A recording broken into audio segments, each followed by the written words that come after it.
Wominjeka everyone, Wominjeka meaning welcome. My name is Auntie Julianne and I'm an out of the Wurundjeri Woi-wurrung people, and in recognition of doing my welcome to country, I'd like to pay my respects to my elders past, present, future and any elders that were here today, and I would also like to welcome you all here today. The Wurundjeri Woi-wurrung tribe consists of three families, the Nevins, the Terricks and the Wandins, and I'm part of the Nevin family.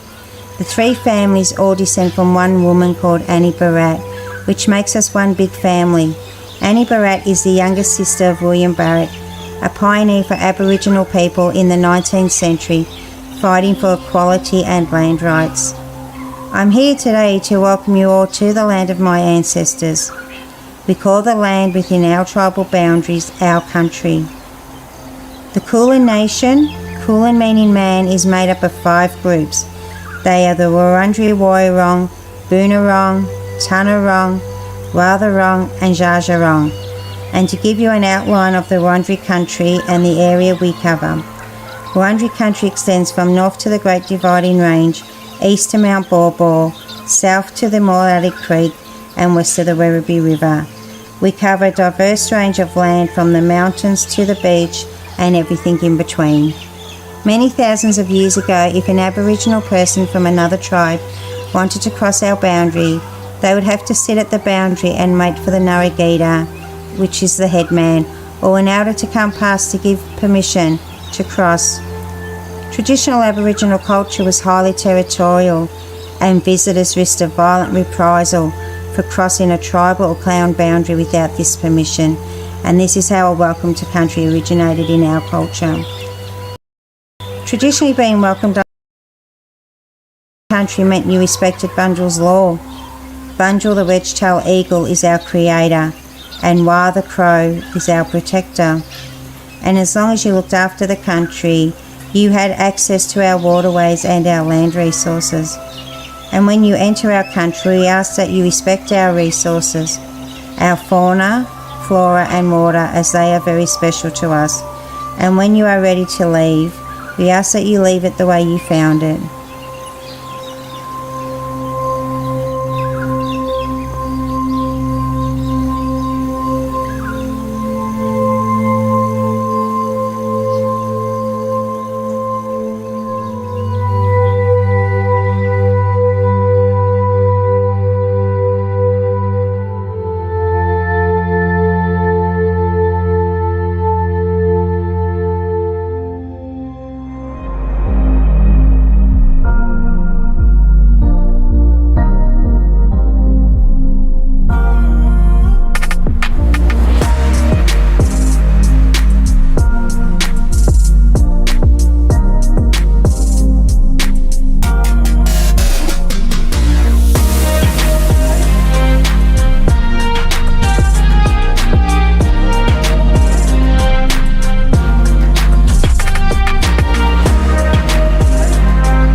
We have lots of council services that support our community.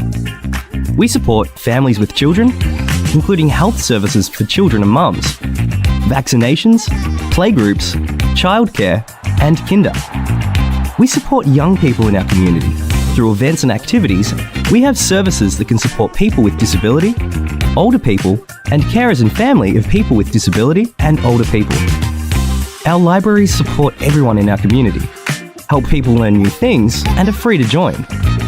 We support our community to have fun and be active through events and activities, sport, and recreation areas.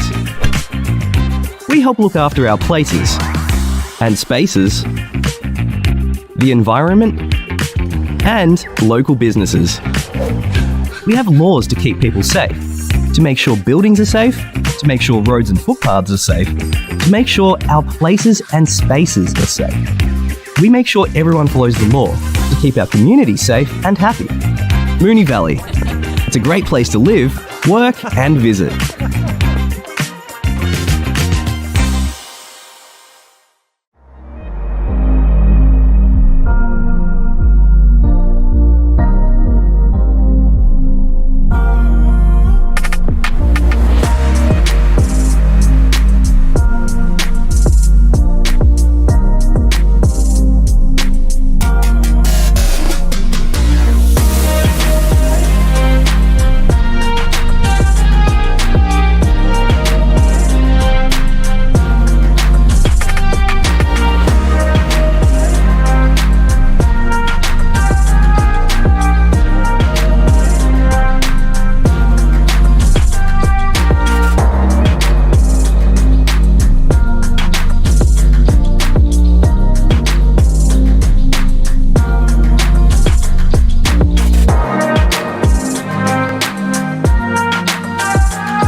Welcome to the Council meeting.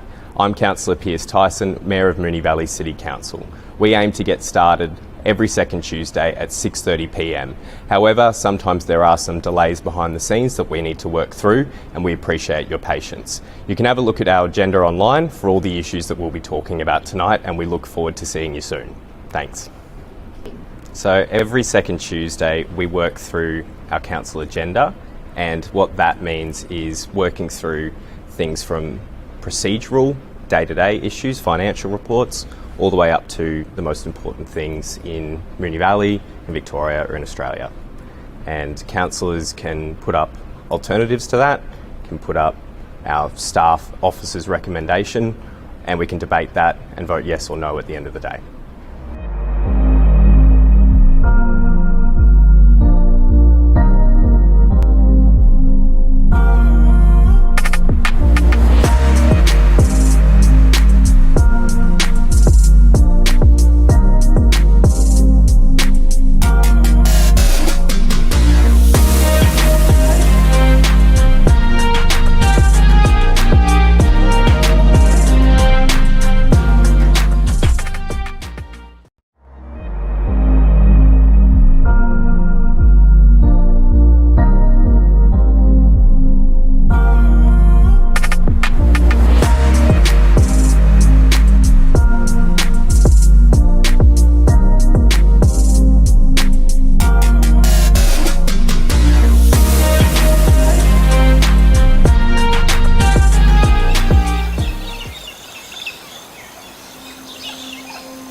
Wominjeka everyone, Wominjeka meaning welcome.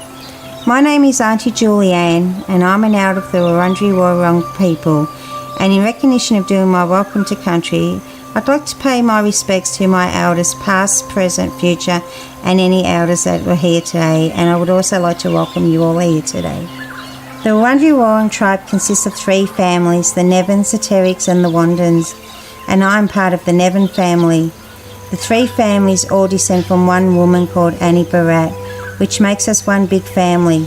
Annie Barratt is the youngest sister of William Barratt, a pioneer for Aboriginal people in the 19th century, fighting for equality and land rights. I'm here today to welcome you all to the land of my ancestors. We call the land within our tribal boundaries our country.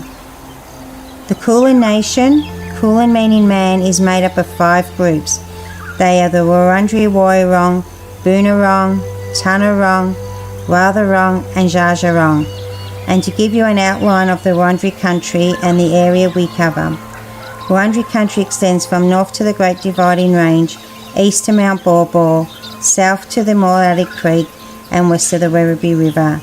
We cover a diverse range of land from the mountains to the beach and everything in between.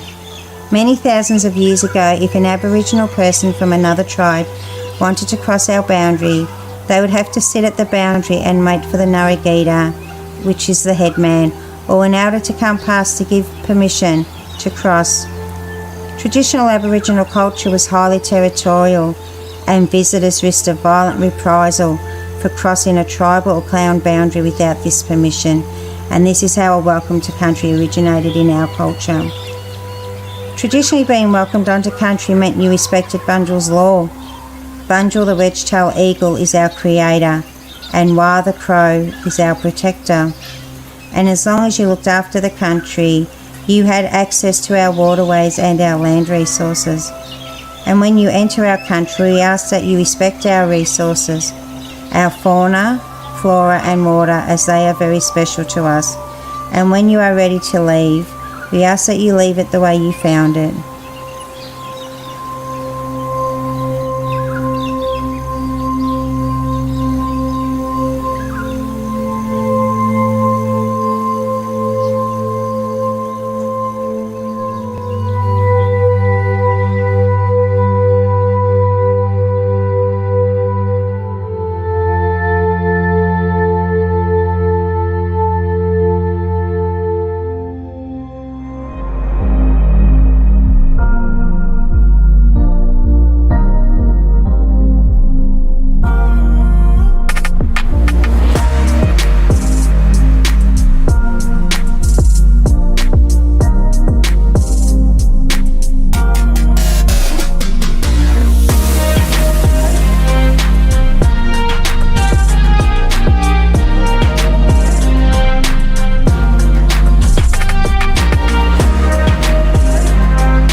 We have lots of council services that support our community. We support families with children, including health services for children and mums, vaccinations, playgroups, childcare, and kinder. We support young people in our community. Through events and activities, we have services that can support people with disability, older people, and carers and family of people with disability and older people. Our libraries support everyone in our community, help people learn new things, and are free to join. We support our community to have fun and be active through events and activities, sport, and recreation areas. We help look after our places and spaces, the environment, and local businesses. We have laws to keep people safe, to make sure buildings are safe, to make sure roads and footpaths are safe, to make sure our places and spaces are safe. We make sure everyone follows the law to keep our community safe and happy. Moonee Valley. It's a great place to live, work, and visit.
Welcome to the council meeting. I'm Councillor Piers Tyson, Mayor of Moonee Valley City Council. We aim to get started every second Tuesday at 6:30 p.m. However, sometimes there are some delays behind the scenes that we need to work through, and we appreciate your patience. You can have a look at our agenda online for all the issues that we'll be talking about tonight, and we look forward to seeing you soon. Thanks. So every second Tuesday we work through our council agenda, and what that means is working through things from procedural, day-to-day issues, financial reports, all the way up to the most important things in Moonee Valley, in Victoria or in Australia. And councillors can put up alternatives to that, can put up our staff officers' recommendation, and we can debate that and vote yes or no at the end of the day.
Welcome everyone to the Council meeting on the 11th of July 2023 at 6:31, which I now declare open.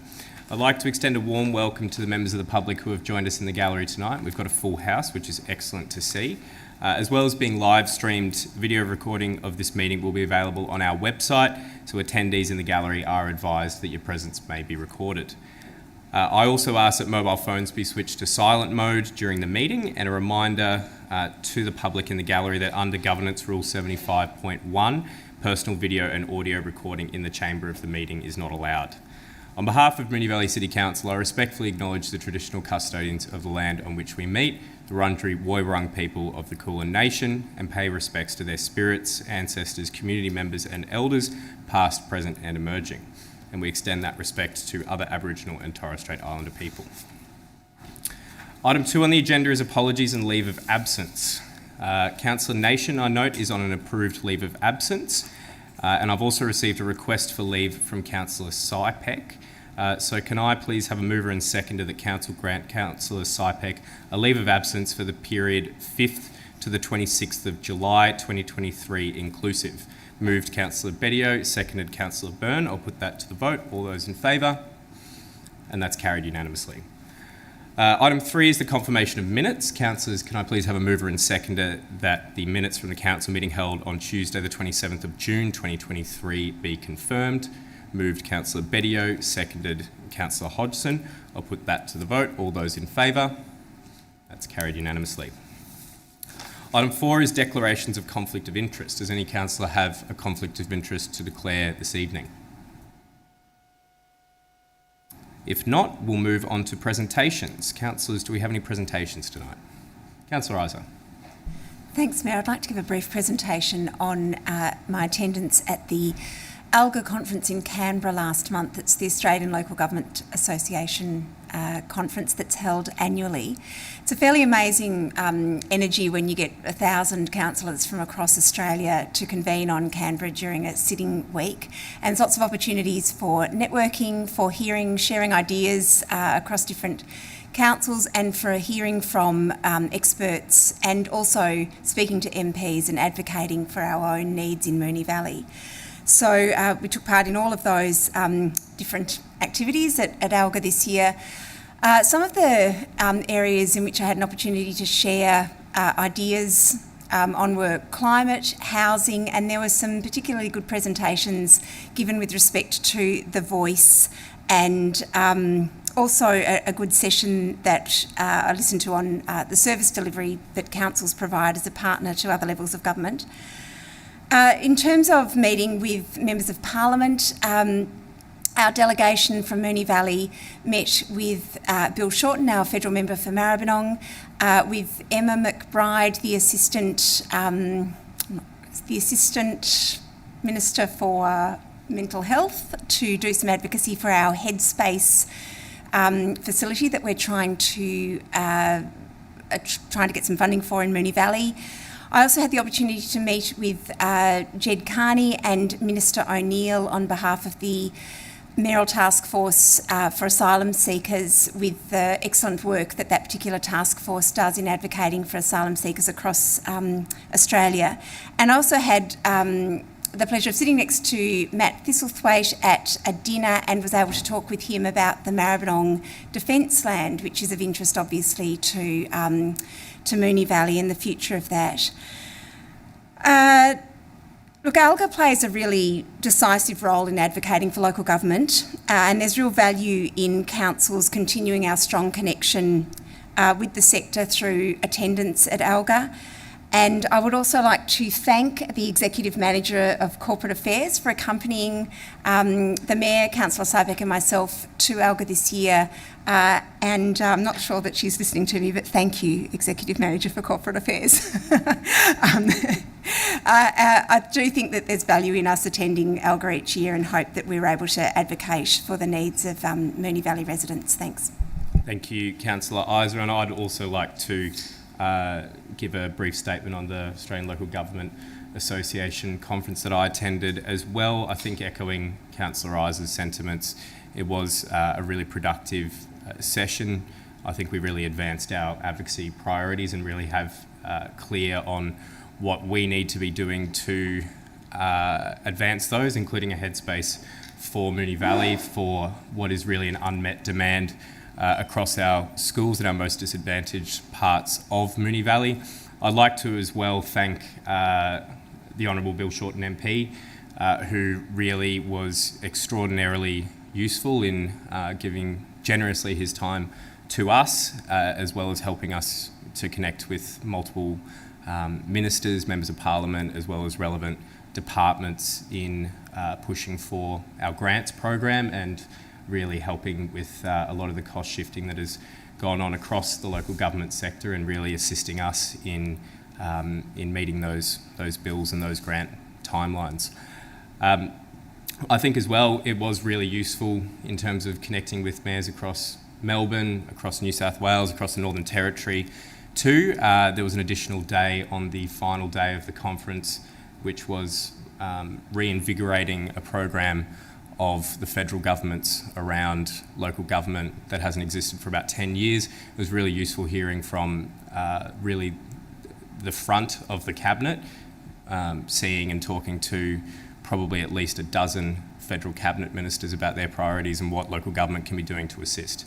So it was a very productive couple of days, and thank you to our team who were involved and councillors Sypek and Isa.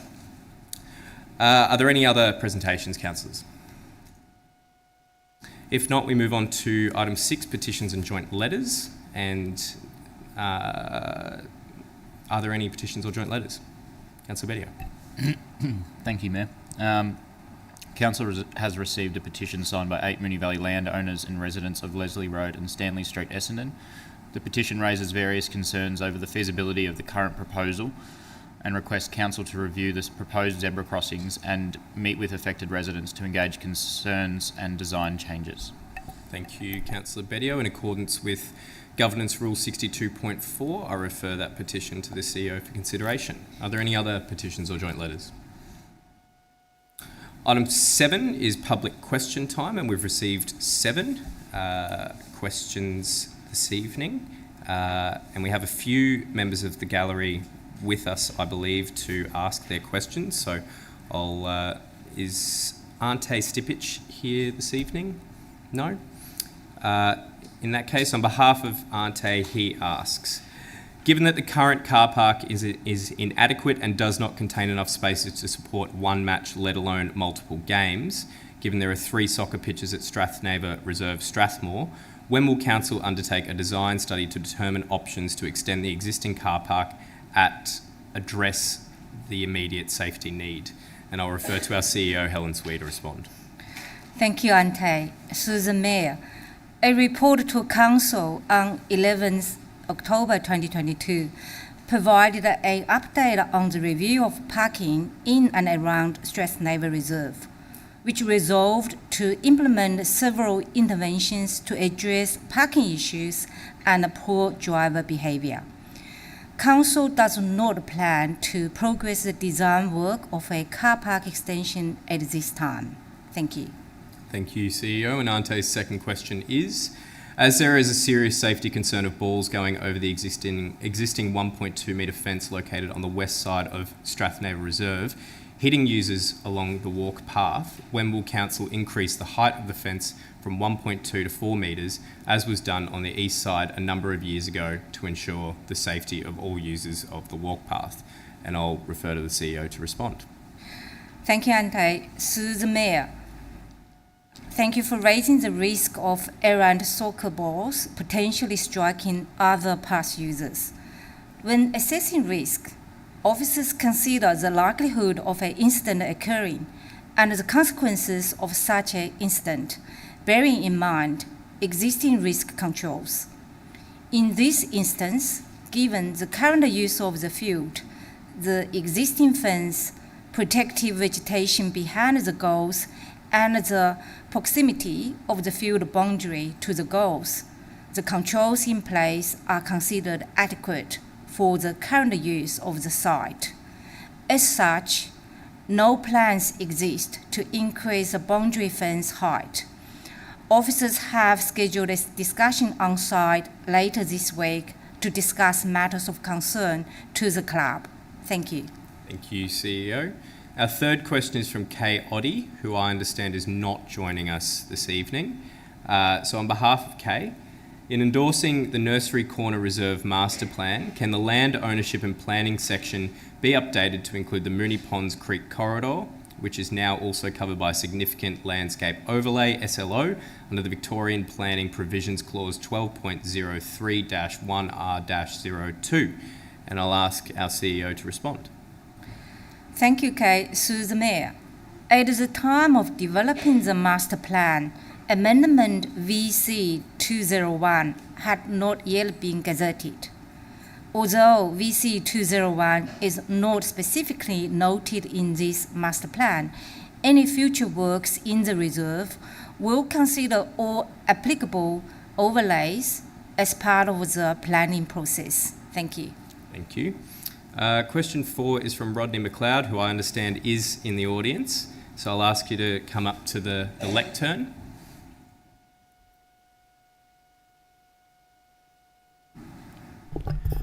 Thank you. And thank you, Mayor. Thank you, please go ahead. Under the proposed Nursery Corner Reserve Master Plan, are councillors aware that the Strathmore Men's Shed, as tenants of this local government facility, have a membership with an average age in the mid-70s that will be required to park perhaps 200 metres from the Med Shed, cross busy Mascoma Street and access by way of a pathway and steps? Is it appropriate that the councillors are being asked to approve a plan that provides 10 general use parking spaces and no guaranteed parking to the Strathmore Men's Shed as tenants of this local government facility? Thank you. Thank you. CEO to respond. Thank you, Rod. Through the Mayor. An independent traffic impact assessment was completed on current and future demands, which has informed the final master plan. This assessment concluded that there is sufficient on-street car parking in close proximity to the Nursery Corner Reserve, which includes the men's shed, to accommodate the current peak demand and the anticipated demand associated with the development outlined in the master plan. As a result, car parking supply is not indicated to increase. An independent access audit was also completed, which found the final master plan to be an appropriate response. Significantly, the area west of the men's shed and lapidary club has very steep topography and many large established trees that limit the possibility for a car park expansion. Thank you. And our next question is from Mr. Stephen Holman, who I believe is also here. So please join us at the lectern. Thank you. Thank you. Under the proposed Nursery Corner Master Plan, are councillors aware that the Strathmore Men's Shed, as tenants of the local government facility, have an average daily attendance at weekly programs of 20, mostly elderly members, and the proposed on-site parking of 10 general community use spaces will be entirely insufficient for these senior members of our community? Thank you, Stephen. And I'll ask the CEO to respond. Thank you, Stephen. Through the Mayor. Consistent with the response to the previous question, the master plan is supported by independent expert advice and site conditions constrain car park expansion. The master plan features the following improvements to access and parking: formalization of the existing car park and a driveway in its current footprint with a sealed surface, line marking, and a safe turnaround space enabling two-way traffic and emergency/waste access. Second dot point, increased accessible parking bays. Third dot point, introduction of 2 formal pedestrian links between Mascoma Street and the facility buildings to encourage walking to/from the surrounding neighbourhood and on-street parking. Thank you. Thank you. And our second last question is from Hamish Jones, who I believe is here as well. Welcome, Hamish. Please go ahead. Good evening, Councillors, in preparing this question, I endorse the questions from the Strathmore Men's Shed and their statements that parking is inadequate in the current master plan, but I'm asking my question as a local resident and the parent of a young child. In creating the master plan for Nursery Corner, can Council please outline what provisions have been made for those needing to make a dangerous crossing across Mascoma Street at this location? Will there be a pedestrian crossing installed to protect local residents crossing with their children, and as well as members of the Men's Shed and Gem and Lapidary Club? Further, what provisions have been made to protect amenity for local residents to ensure that adequate parking is available for themselves and their guests? Thank you, Hamish, and CEO to respond. Thank you, Hamish. Through the Mayor, an independent traffic impact assessment and independent access audit were completed to inform the final master plan. Both assessments did not recommend a new crossing. Thank you. Thank you, CEO. And our final question is from Kerry Larkin. Please join us at the podium, Kerry.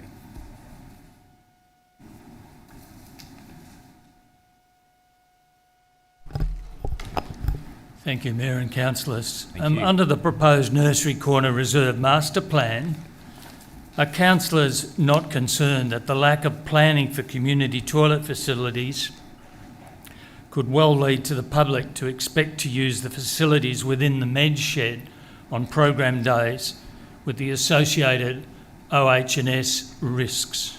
Thank you, Kerry. And CEO to respond. Thank you, Kerry. Through the Mayor, the co-location of a public toilet within the existing facility building, that's Men's Shed and Lapidary Club, was explored. However, it was not found to be feasible at this site. Visibility and natural surveillance of a public toilet are critical. Nursery Corner Reserve is considerably lower than the street level and separate/concealed by residential lots, resulting in limited passive surveillance. The principles of crime prevention through environmental design, that's CPTED, suggest that a public toilet located within this reserve would be problematic.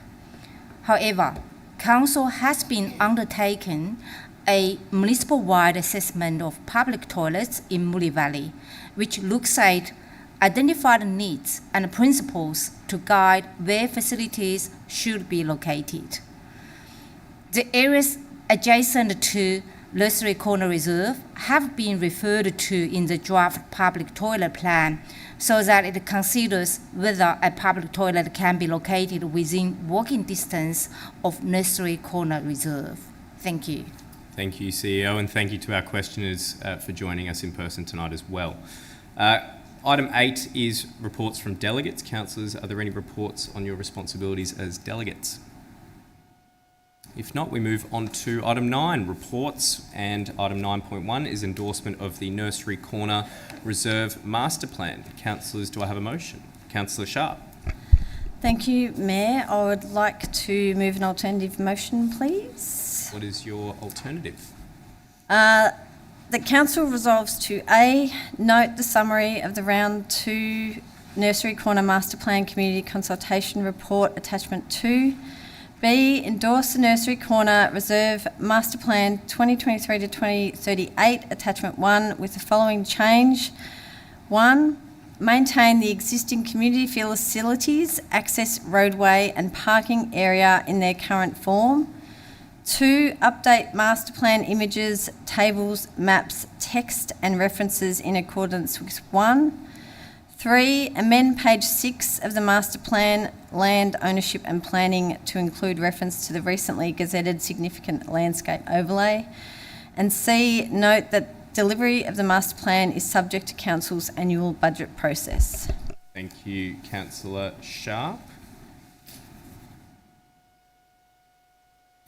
And councillors, you have a copy of that motion on your table as well. All right, is there a seconder? Councillor Adams. Councillor Sharp. Thank you, Mayor. So tonight we're talking about Nursery Corner Reserve Master Plan, which has been a long time in its formation. When I read this report last week, the first thing that jumped out to me as a major concern related to the car parking and the fact that the master plan envisaged reducing the car parking that's there now to 10 spots. Following on from that, we received a large number of emails, I think all of us did, over the weekend from concerned community members, and I thank you all for sending your emails through and contacting councillors, because it did certainly make a difference. I have had the pleasure and honour of opening the men's shed down at Strathmore back in 2016, and I also opened the Gem Lapidary Club in 2019. So I'm certainly well aware of the issues around there and the topography of the site and the history of the site, I think, most importantly. And I was very, very concerned with the report when I first read it. As I said, basically, when it comes to the description around the parking areas down there and the fact that the independent traffic assessment deemed that there was enough car parking in surrounding streets. Now, obviously we've got a full gallery here, and I'm quite sure, we don't, people in the room certainly aware, as I am, that there is no parking on Mascoma Street. The entry to Nursery Corner is actually pretty much on the bend of Mascoma Street, so you'd be parking in streets off Mascoma Street. Now, as has been mentioned by one of the questioners tonight, the men's shed in particular have members that are over 70 years old, and I think it's a real kick to the guts. Well, I'm sure it would have been a kick to the guts to all of the members to read a report from council that states that there's enough car parking in the area, and basically members over the age of 70 can walk across a busy street to get to their most favourite, their home away from home, which is a men's shed and lapidary club. So I want to assure the Strathmore Men's Shed members and the Lapidary Club members that this motion that I'm putting forward tonight is certainly taking your concerns into account. I think we need to be much more aware of a council when we have reports like this that's dealing with a community service. We've got 2 community facilities down there that are hugely important to our community, hugely important to our residents. They're extremely popular, and like I said, they're a home away from home from our more sort of senior residents, disabled, and it's a community. They're actually communities in themselves. And I apologise in advance for the upset that this has caused, because I know it has caused upset. So this motion that I'm putting up tonight basically states that the access roadway and parking areas in their current form will stay as they are. So at the moment, down there what happens is there's a gravel track going down and there's some gravel parking. There's a couple of disabled spots down there that we installed recently. Basically, it's informal car parking. And the men's shed generally attracts around 30-odd members to the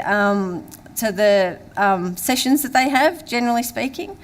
And roughly there's about 30 car parks informally down there now. So this motion is effectively keeping those in their current form with no change, and I think that's vitally important. We need to make sure that the shed and the lapidary clubs continue to run as they have been, and we need to put the concerns that have been raised and the stress that has been caused to bed, because our residents rely on these groups. They love these groups, and we need to make sure that we as a council are supporting them. And taking away parking is in no way, shape or form supporting them. It's in no way, shape or form supporting our more senior members of the community. Second extension. And I look forward to councillors supporting this motion, which effectively just leaves the status quo. So thank you very much. Thank you, Councillor Sharp.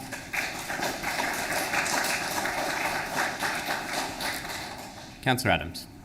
Thanks, Mayor, and thank you, Councillor Sharp, for putting up that alternative. I won't repeat the issue of the car parking. Obviously, Councillor Sharp covered that very well. So I will reiterate that this alternative basically maintains the existing roadway access and car parking area in their current form, and so the status quo will remain, which is great news for our many resident members of the Men's Shed and Gem Club, many of whom are in the gallery here tonight. And I just wanted to acknowledge the communication that all councillors have received from you all. It's great to see so many passionate members of our community, and it's really helped to inform us on the issue, and we're able to do something about that. So I hope you're pleased with that outcome. I just wanted to quickly talk about the Nursery Corner Master Plan and to thank our officers for the work over many years. It's been a very, very long term project, and our community is super excited about seeing progress at Nursery Corner. Recently, the land was cleared and fences were taken down, and it's been celebrated by our community because we finally have access, which is very exciting. There are so many wonderful elements in this master plan with cultural heritage, water in the creek, ecology, flora and fauna and pathways and access, all incorporated in the master plan. I'm particularly excited to see a play space and ropes course as well as exercise equipment, and having an amphitheatre space for outdoor classes will be fantastic, and the picnic area will be really well utilised, I'm sure. So thank you, and thank you everyone here in the gallery tonight. Thank you, Councillor Adams. Would any other councillor like to speak? Councillor Hodgson. Thank you, Mayor. Thank you everyone for attending tonight and for your interest and your feedback. Just to concur with my colleagues and thank Councillor Sharp for bringing this proposal. I think,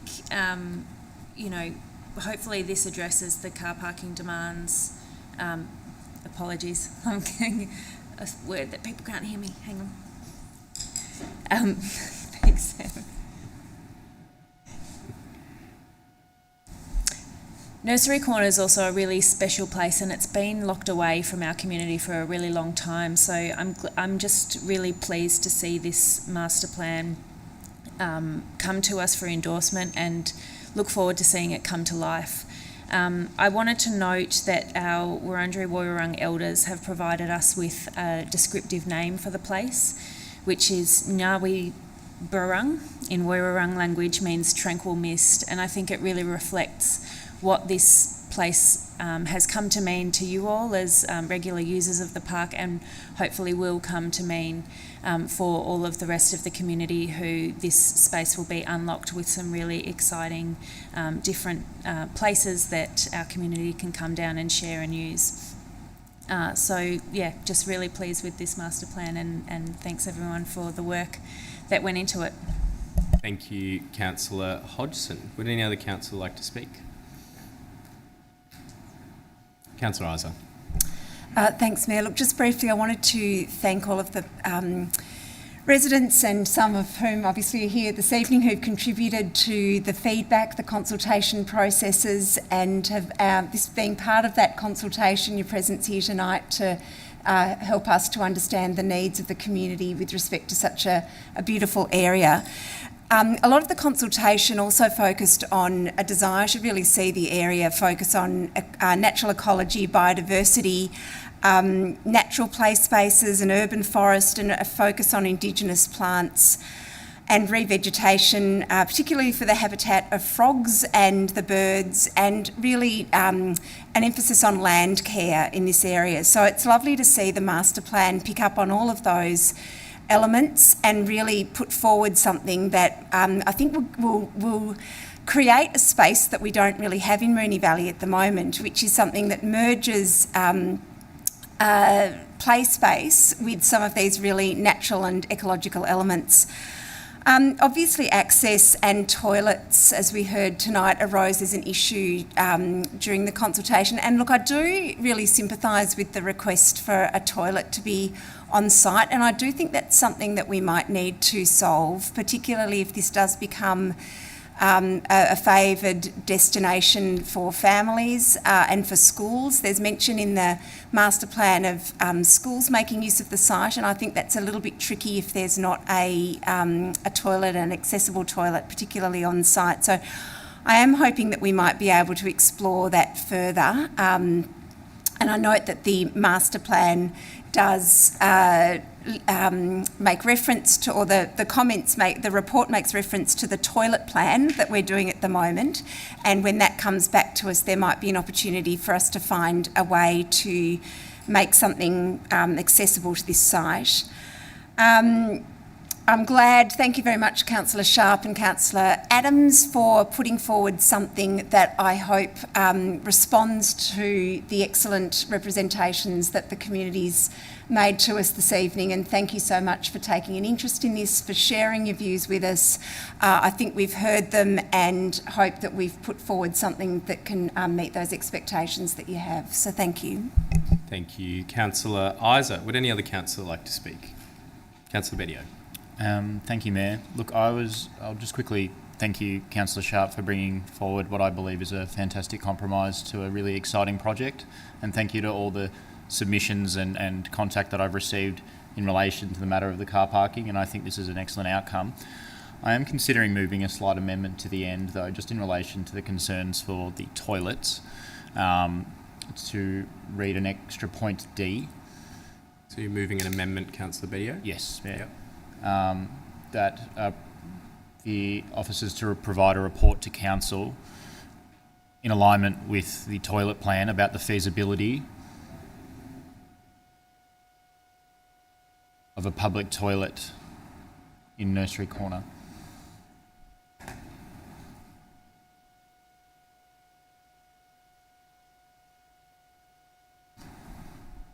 Council, in alignment with, to align with Council's upcoming toilet plan. Yeah.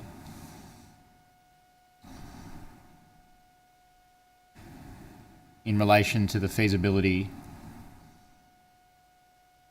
of a toilet, of a public toilet in Nursery Corner.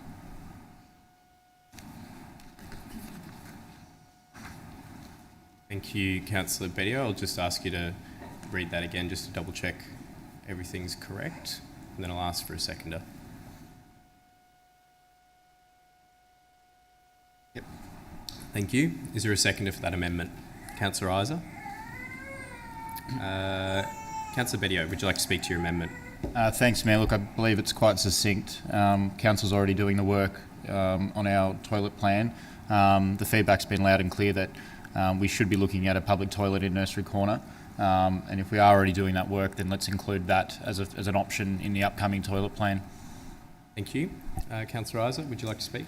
Oh, look, I spoke to the subject before. I don't need to add anything. Thanks. Thank you. Would any councillor like to speak to the amendment? Councillor Byrne. Thanks, I will. I obviously haven't spoken to the substantive, but I might just speak on the toilet part of what I would have said with the substantive.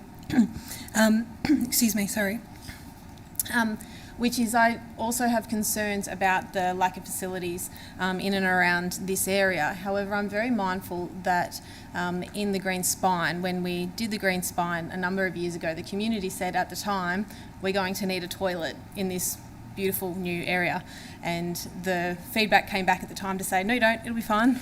Anyway, years went on and the community kept saying, we need toilets. And in this year's budget, we endorsed $650,000 to build the toilet in the Green Spine, and that was without it being in the master plan. So for people who are here today, there is hope, and it is sort of a long way around, but just because it doesn't necessarily end up in the master plan at this first stage, it is something that councillors definitely will have at the forefront of their mind. And once there's other things in action and we can sort of see how the space is utilised a bit more, whilst it might seem a little bit further away and in a slightly secluded spot, there might be a really obvious place to be able to put a facility. At the end of the day, we want the public to be using this beautiful area that we're investing a considerable amount of money in. And if that means that we need a toilet now, whether that's for the youngest in our community or the oldest in the community, doesn't really matter. There's plenty of people who need facilities, and hence why we've spent a lot of time this council term talking about facilities. So very happy to support this amendment, noting that whilst it says in here the feasibility of a toilet in Nursery Corner, the report may come back that it is just out of Nursery Corner, but hopefully we get some options anyway. Thanks, Mayor. Thank you, Councillor Byrne. Would any other councillor like to speak to the amendment? If not, I will put that amendment to the vote. All those in favour? And that's carried unanimously. And so we now return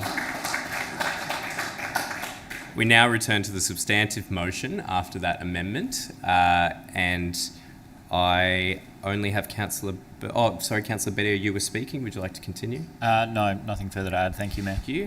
Councillor Byrne, you're the only councillor who hasn't spoken on the substantive motion. Oh, thanks, Mayor. I will speak, and I'm glad that that toilet amendment passed. I suppose my only concern with the substantive, whilst I acknowledge that it is a significant improvement from where it was, I feel like the master plan that was presented with the 10 car spots was definitely inadequate. I do have concerns that maintaining the existing facilities, maintaining the existing car park, whilst it is better, it probably still isn't enough for our growing community and what will be the growing need for the space. I'm hesitant because I don't know exactly the impacts of expanding a car park to move it in a form of an amendment at this point in time. But I suppose it's something that I hope that we can keep an eye on. From what I've heard, the current car parking that's down there at the moment isn't adequate for what's there now. So when we build all these wonderful extra bits and bobs, there's going to be more people wanting to use the car park, and then there's going to be more people potentially parking either not where they're supposed to be, or potentially putting themselves in a dangerous position, whether that's up next to trees or damaging our trees, and that's something that we really don't want. It's much better to have a planned way for people to park. As someone who's worked in the age and disability sector for 15 so years, I completely understand the need of people having a really close car parking. I don't know, I'm not sure how many people from the men's shed take Ubers down, but probably not necessarily that many down that gravel track. Maybe it's something that can happen down the track, but I do feel that the car parking may need to be looked at in the future in a positive way for everybody. But again, it can be something that we can determine when we really get to see the full use of the site. So apart from that, I did want to make note that it is going to be an area hopefully that can be used by everyone. I'm definitely really excited about it. It's been on the cards for a long period of time, and to actually see it activated is really exciting. We've spent a lot of time talking about our walking tracks and utilising open space, and this is another one of those pockets that has been underutilised for many, many years. And so it's great that we're actually doing this, even though it is a 15-year master plan. I think it's really good so that there is realistic expectations for how long it probably will take to deliver all of the elements within. Thank you. Thank you, Councillor Byrne.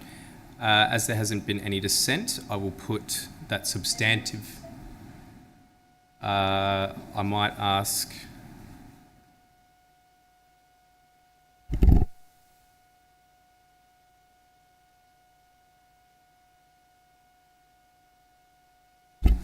Councillor Sharp, I'll give you 30 seconds to close, perhaps. Okay, Mayor. Well, based on, I just want to have some response, I guess, to Councillor Byrne's comments about parking. Basically, the car parking there is informal.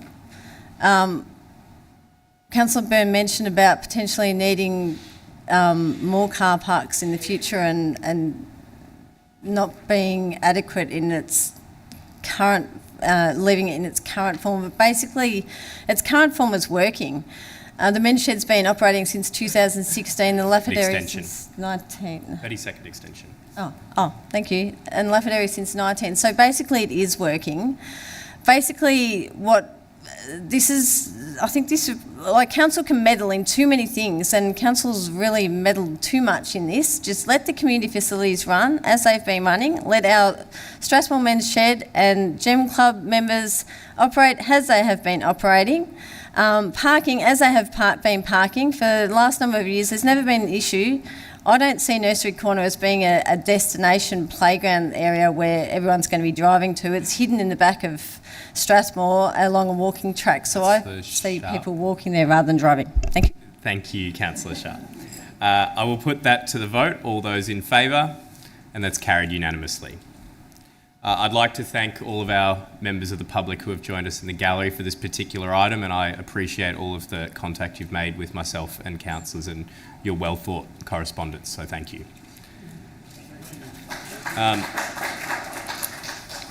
We now move on to item 9.2, biannual grants 22-23, round 2 recommendations. Councillors, do I have a motion?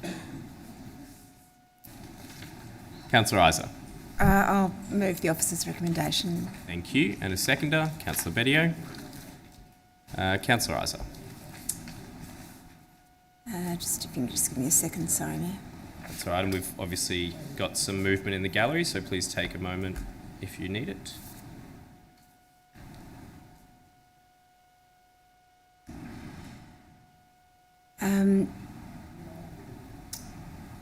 So this is our round 2 of grant allocations for the 2022-23 year, coming to us a little bit later because we were putting in place a pilot process that just changed a few elements of the way the grants would be awarded. There are some amazing applications in here, as there always are. It's really one of those treats as a councillor to be able to read through the sorts of work that people are doing across the municipality, for the most part voluntarily, for the most part unfunded by council, and where people are scratching together funding from a range of sources. And this is one of the small ways in which we can make sure that public money goes into those efforts to really help people to deliver those amazing projects. My computer's not pulling up for me at the moment the list of all of the projects, unfortunately, so I might have to ask colleagues if their Docs on Tap is working, that perhaps they can speak to some of the amazing. Here we go. I've got it. It's okay. Thank you, Councillor Sharp, very much. And I'm just. Thank you. So there are a range of different projects under the community category, the business category, the climate category, and then we've also got a social category, a social. I can't think of the title of that category. The new social support. Thank you, Councillor Adams.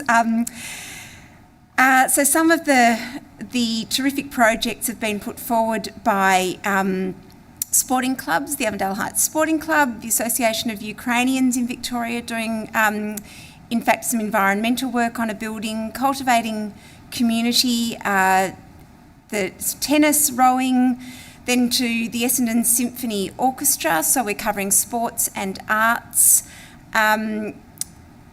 Work by neighbourhood houses, supporting primary schools, and then a range of other projects that are being supported under this grant funding round. I do note that this round we've got funds to spare. We're not expending all of our money, and so I guess it's a call out again to groups to make sure that you put your applications in. There is quite a little bit of money to go around, and we look forward to the next round, which should open in around September, I imagine. And don't be shy about putting in your applications, because there will be some additional funds that we'll hopefully be able to put towards all of these great projects. Apologies for my slightly scattered speaking then. It's been a lot going on today. Thank you. Thank you, Councillor Isa, and apologies for the technology issues. Councillor Bedio. Thanks, Mayor. Look, not much further to add, but I will go into the breakdown in terms of the funding for this round. So there's $67,623 for community projects, $18,000 for business projects, $23,855 for climate action, and $29,500 plus $10,000 in kind for arts and events. Personally, I'd like to see arts and events be funded to a higher degree. However, overall, I think this is this round had some really fantastic entrants, and I'm really excited to see how these funds are spent. So thank you to the officers for all their hard work, and I think this is another endorsement that the new grants process is working really well. Thank you, Councillor Bedio. Would any other councillor like to speak? Councillor Hodgson. Thanks, Mayor. Look, I agree with everything that's been said so far, and thanks to officers and to the community members who are part of the panel that assess these. As Councillor Isa said, there is some extra money to spare, and I note that the report indicates that the round saw an increase of 40% compared to round one of number of applications received, which is great. We continue to encourage more applications though. And just again, leaning on the report, during the open round, there were 2 in-person grant writing workshops. One was online and had 64 registered attendees. And there were also grants officers and development officers in council who were working directly with applicants. So if you are thinking about putting in an application, I do really encourage you to engage early with our council officers. It can help to strengthen your application, and it can help to strengthen your chances of being successful in the assessment. So that help is available, and our council officers are really eager to maximise the amount of money that's going to the great projects that our community is putting forward to us. Thanks. Thank you, Councillor Hodgson. Would any other councillor like to speak? Councillor Byrne. Thanks, Mayor. Sorry. I just wanted to touch on a few of the projects that are being funded up in Rosehill Ward. The Avondale Heights football, the soccer club, have been successful in receiving $4,550, well, assuming this gets endorsed, $4,550 for portable goals, which is incredibly important. The Avondale Heights Sporting Club, the football AFLW, successful with $4,998, supporting volunteers through education, training and participation. One that's really exciting is the Centreway Traders Association, which is a really new traders association, and it's just going to help them develop a better plan in terms of all coming together. And we also have Holloway Aged Care Services for an energy efficient plan, and I believe that was most of them from up our neck of the woods, but it did seem fairly well spread out. There was obviously some that catered for the whole of the municipality. It is probably, as mentioned earlier, a bit of a call out to people to please apply for grants. It can be really disheartening, and I completely understand that if you apply in a round and then are not successful, to, I suppose, get back on the horse and go again. But sometimes we have a lot of people subscribe up to grants, and unfortunately we don't have enough money to spread, and then sometimes we don't. So for anybody who's listening out there who may have been rejected in the past, please take the feedback on board for whatever that was. It might have been that there weren't recent enough quotes submitted. I feel like that's probably one of the common ones I hear.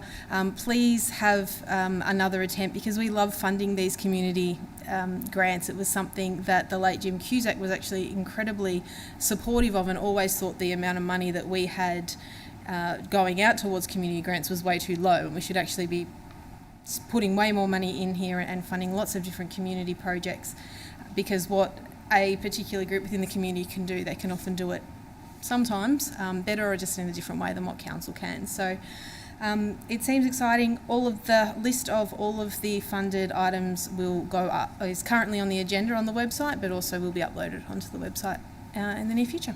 Thanks. Thank you, Councillor Byrne. Would any other councillor like to speak? If not, I will put that to the vote. All those in favour? That's carried unanimously. We now move on to item 9.3, adoption of the statutory planning delegation policy. Councillors, do I have a motion? Councillors, do I have a motion? Councillor Isa.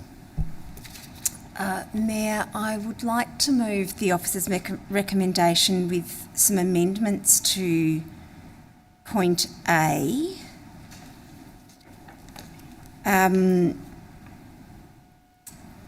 Did you want to read point A and then the subsequent Yeah, if sub-points? that's okay, I'll Yep. just read point A. That Council resolves to A, adopt the statutory planning delegation policy in brackets attachment 1 with the necessary amendments to 1, remove the proposed discretion of the delegated officer to organise consultation meetings as reflected in 5.4.2 in the policy by deleting if they consider it appropriate to do so, and deleting the last paragraph in both 2.2.2 and 2.2.3 of the appendix. Point 2, change the proposed definition of eligible objections in brackets bullet 5 at 6 definitions in the policy by deleting the words if the application is for residential purposes, and change centre to edge to now read an objection to an application that is made by an owner or occupier of a property located within 300 metres from the edge of the site, the subject of the application. And 3, change the number of eligible objections required to hold consultation meetings from 15 to 10 objections at 3.6.2 and 3.6.8 of the appendix to the policy. And I need to read the rest as well, I'm sorry, Mayor. B, revoke the statutory planning protocols attachment 2 in brackets. C, make available, and I'm actually going to add some words to C, make available the statutory planning delegation policy attachment 1 in brackets on Council's website, and develop accessible communications to ensure resident awareness of the operation of the policy. Just a second, Councillor Isa. I'll just get you to read that out again for governance too. And develop accessible communications to ensure resident awareness of the operation of the policy. Of the operation of the policy? Awareness of the operation of the policy, resident awareness of the operation of the policy.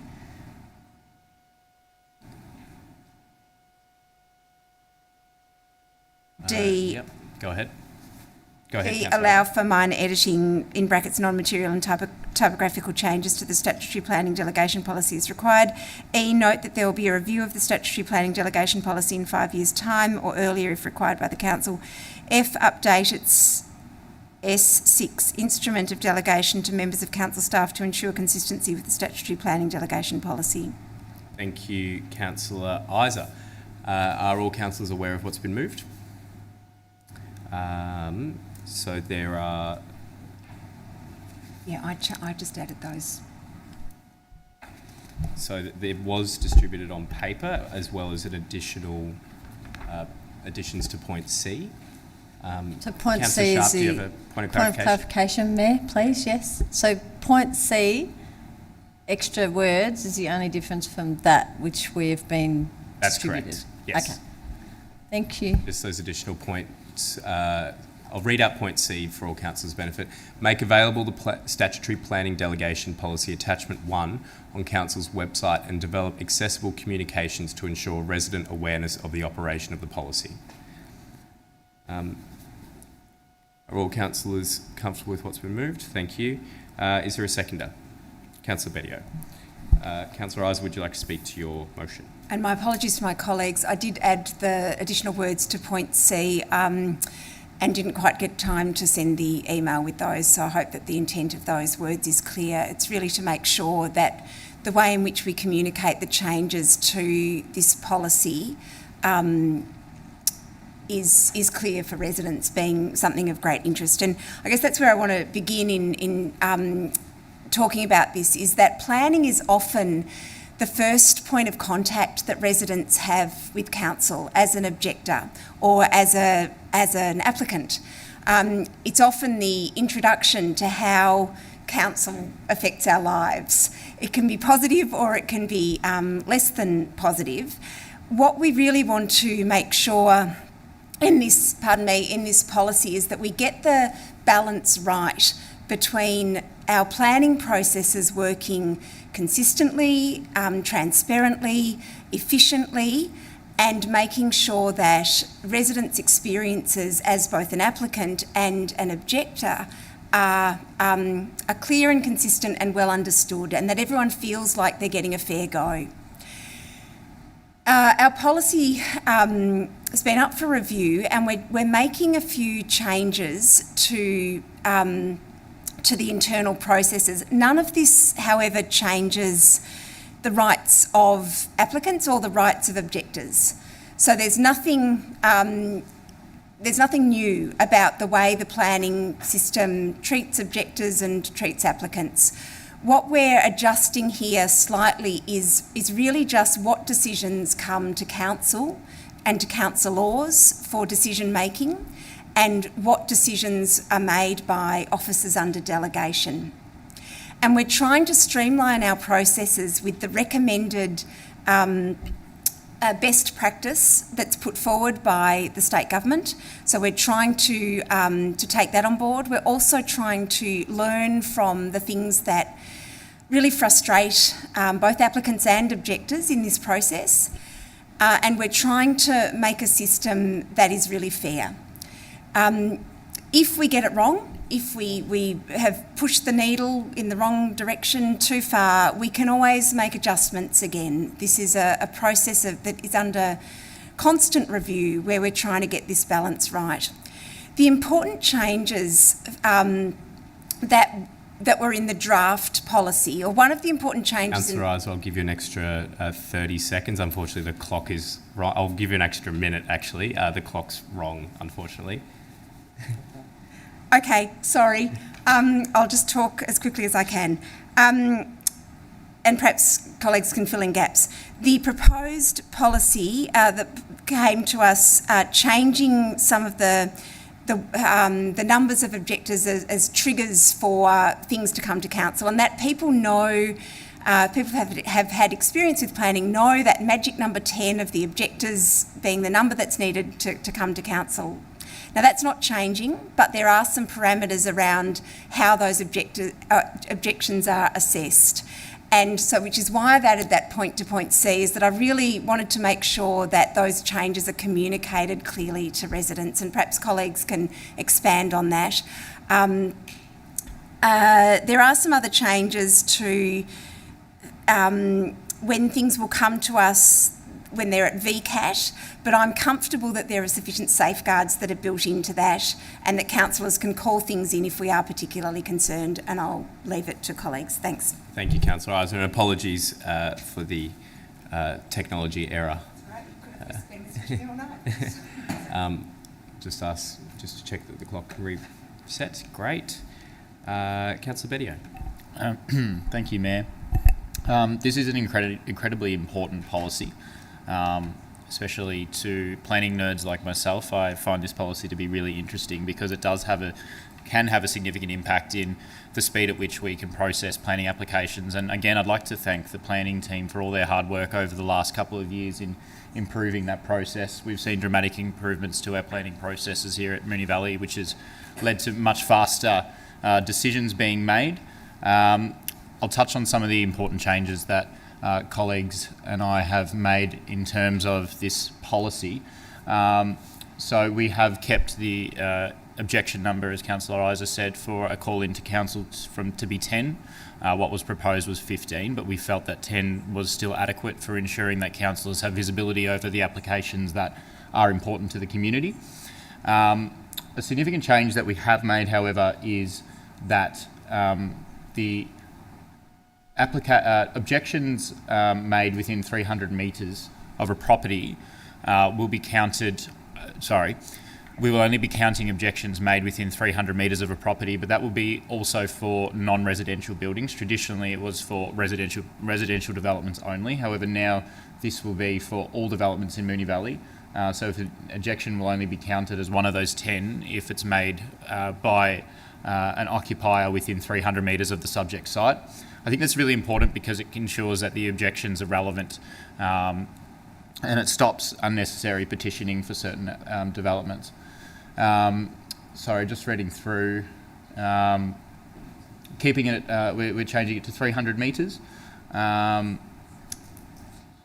we're also ensuring that consultation meetings are still being held. And the consultation meeting is when applicants and objectors meet and councillors hold meetings to try and try and mediate, to find a common ground, to try and resolve issues in planning applications. They will be triggered at 10 objections and not 15 as proposed. That's how it has been over the last few years, I believe many years before that. And we believe, councillors believe that that process is still working really well and it's still a very useful tool that we have. So that will all be remaining the same at 10. Not much further to add onto that, Mayor, so thank you. Thank you, Councillor Bedio. Would any other councillor like to speak?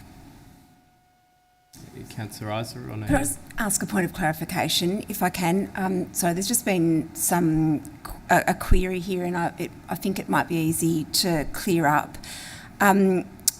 Through you to the Manager of Planning and Building, the change to the councillor call-up of applications in 4.3 is the only substantive change to that a second councillor's signature is now needed.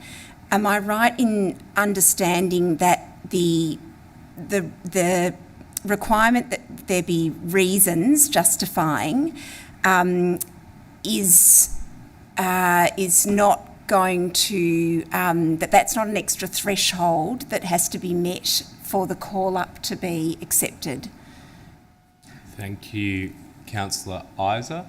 I'll ask the Manager of Planning and Building if he can respond to that question. My understanding is that it doesn't change, but I believe that currently reasons are given that potentially are quite broad completely in terms of a call-up, and also that it's not publicly available. Manager Barry?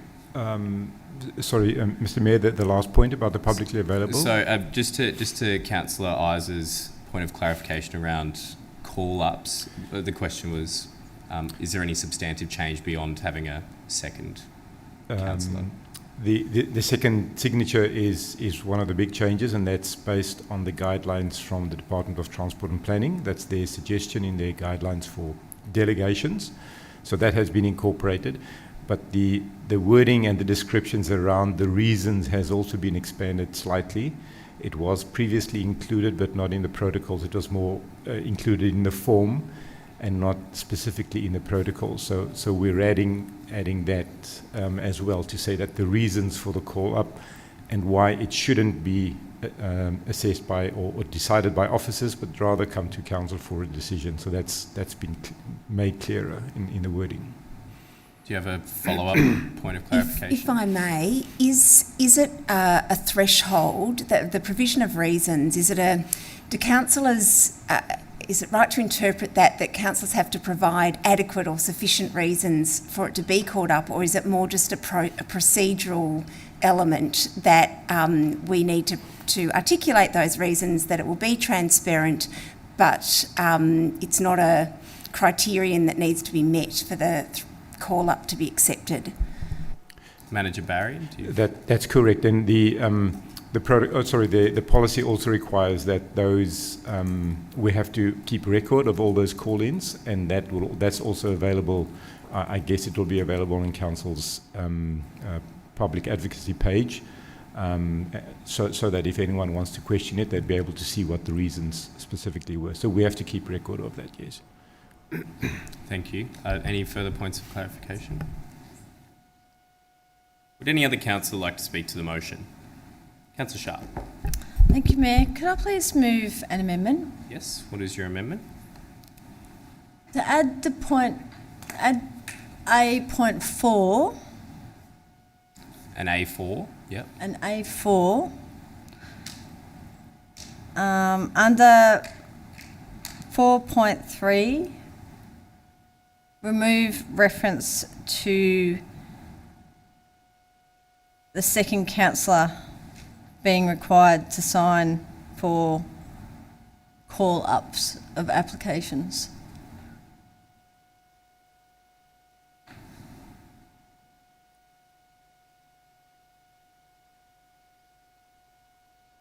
Call-ups of applications. Yep. Thank you, Councillor Sharp. Is there a seconder for that amendment? Councillor Beattie, you seconded the substantive, so you wouldn't be able to. Is there a seconder? Councillor Byrne. Councillor Sharp. Thank you, Mayor. Then apologies, I hadn't really thought about the call-up issue until 2 seconds ago.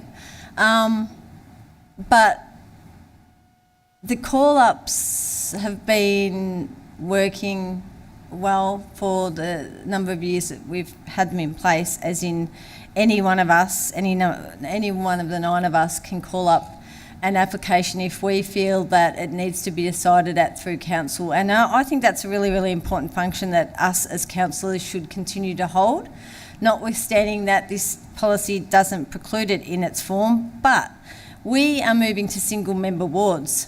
So we might not have an agreement with other representatives from other wards if one of us decides that there is a development that is potentially detrimental, hugely detrimental to our community, that might just slip through the cracks and not come to council for a decision. Now, it doesn't happen often at all, but planning delegations are one of those most important functions of a council, and our role in planning is hugely important as representatives of our community.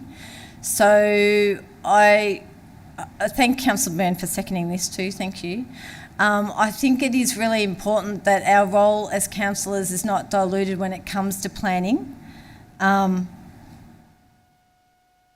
just speak on this actually because I'm getting into the substantive. Basically, call-ups are extremely important for all of us to be able to use effectively when it may be called for, which, as I said, isn't often, but for us to have the ability as an individual councillor who's representing our wards, and in 8 months' time, a year's time, we will be single-member wards.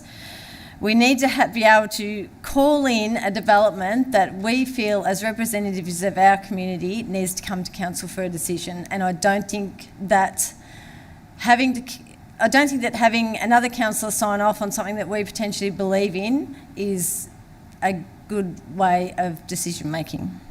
Thank you. Thank you, Councillor Sharp. And I might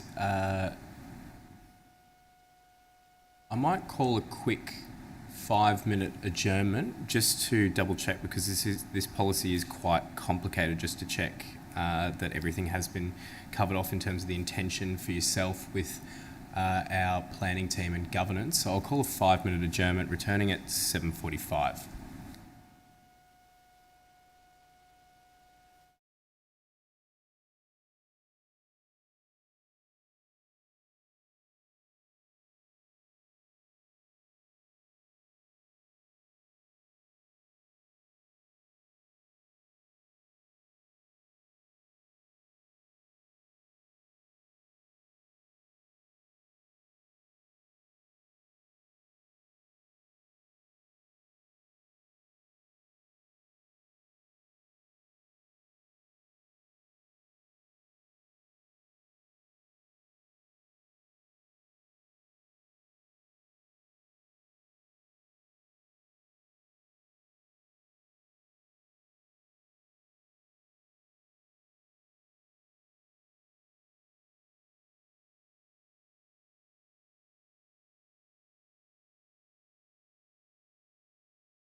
And welcome back to the Council meeting on the 11th of July, and we're on item 9.3, adoption of the statutory planning delegation policy, where an amendment has just been moved. We now return to that. Councillor Sharp was just finishing speaking. Councillor Sharp? Thank you, Mayor. Could I please withdraw that motion? Yes. Would you like to move another amendment? Yes, please. Yes. What is your amendment? So, sorry, Councillor Sharp. I'll just need consent of the seconder, Councillor Byrne. Thank you. That's withdrawn. And what is your new amendment? Thank you. A.4 to read, remove the requirement for a second councillor to sign the prescribed call-up form in 4.1.2 and 4.3 in the policy. Thank you, Councillor Sharp. Is there a seconder? Councillor Byrne. Thank you. Councillor Sharp, would you like to speak to your amendment? Thank you, Mayor. I did speak before, so I don't need to speak again on that. Thank you. Thank you for the adjournment so we can make sure that was cleared up. Thank you. Councillor Byrne. Thank you. I think that this is I don't really see any issues with this amendment, so I'm very happy to support it. This hasn't been a particular, calling in applications has never been, in my opinion, been misused by councillors. We get so few of them. Very rarely do we get them. I've had a handful in 6 years. So I don't think that by needing somebody else to necessarily sign off we really need to go down that path. I think that councillors can show a lot of initiative by doing this. Hopefully, we don't get too many, but it is obviously there to be used if required, which I think is a good sort of backup clause for the community if they want it. So, thanks. Thank you, Councillor Byrne. Would any other councillor like to speak on the amendment? Councillor Hodgson.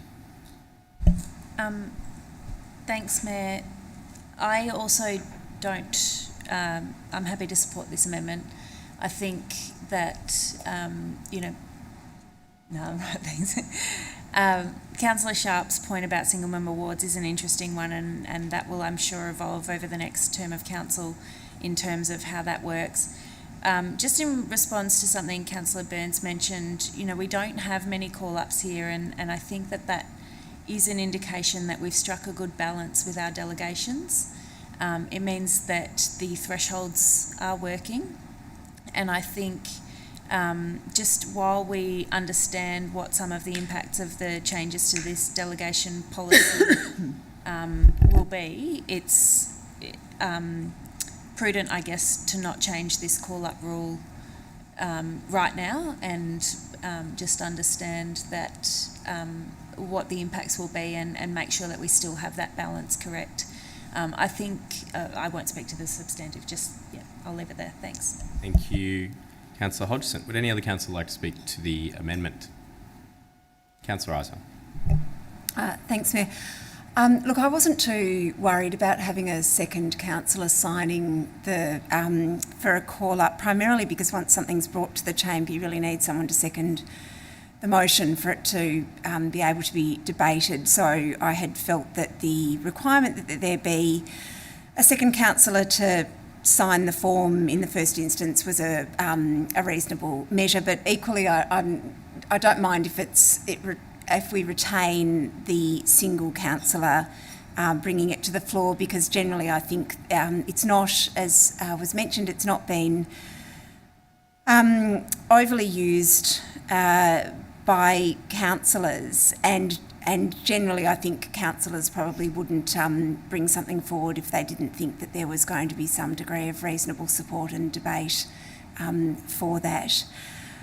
So I don't mind. And with the questions before, I was really just wanting to make sure that this was the only change that we were, substantive change that we were making, that we weren't putting in place any other thresholds or criteria, which our officer helpfully clarified. Thanks. Thank you, Councillor Isa. Would any other councillor like to speak to the amendment? If not, I will put that amendment to the vote. All those in favour?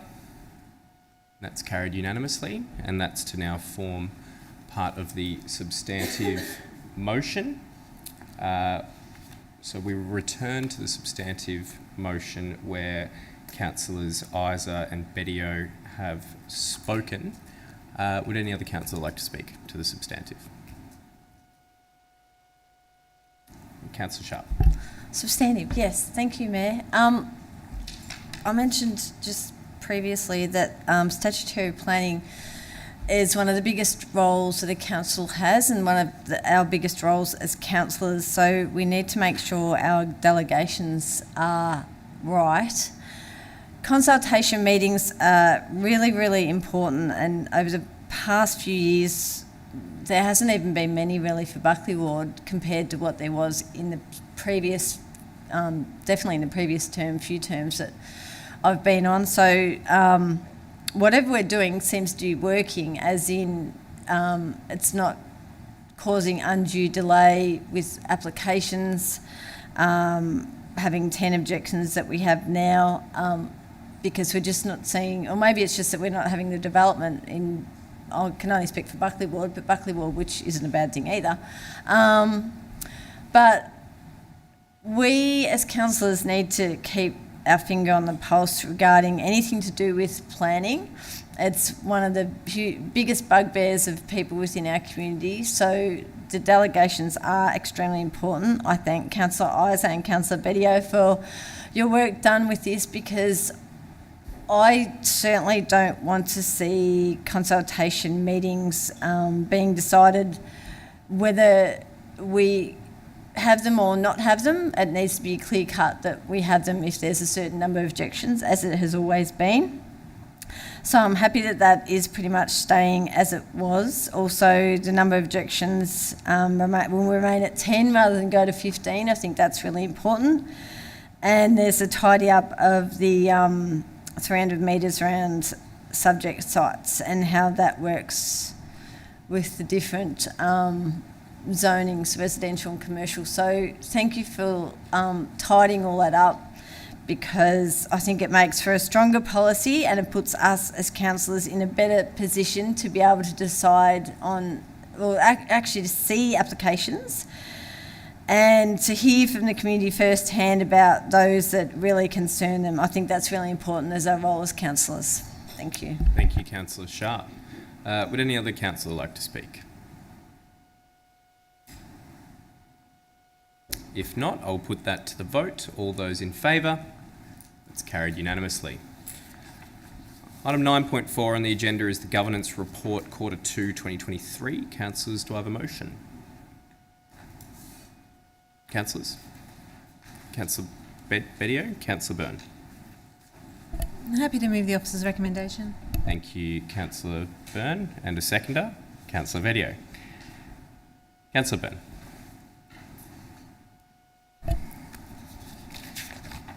Thanks, Mayor. This report just records the informal meeting of councillors for the period from the 4th of April 2023 to the 27th of June 2023, and a record of the formal communications sent and received due to notices of motion for a very similar period, and also record the open notices of motion up until the 27th of June 2023. I wouldn't say it's the most exciting report ever, but it's one that it does, I suppose it is an accountability and a transparent way to sort of see all the different meetings and what goes on, I suppose, behind the scenes in terms of what gets done in certain aspects of council. Yeah, thanks. Thank you, Councillor Byrne. Councillor Bedio? No? Would any other councillor like to speak? If not, I'll put that to the vote. All those in favour? It's carried unanimously. We now move on to item 10, notices of motion. However, we have none on the agenda, so we'll move on to item 11, urgent business. Councillors, do we have any urgent business? Councillor Byrne. Thanks, Mayor. I'd like to move an item of urgent business in regards to councillors' quotes for Valley View. Thank you. And I'll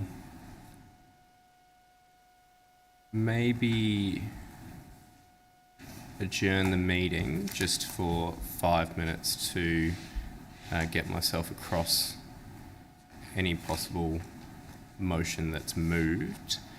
So we'll return at 8:02 and continue the meeting then. Thank you.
Back to the council meeting. We're in item 11, urgent business, and Councillor Byrne has just moved an item of urgent business regarding councillors' quotes for Valley View.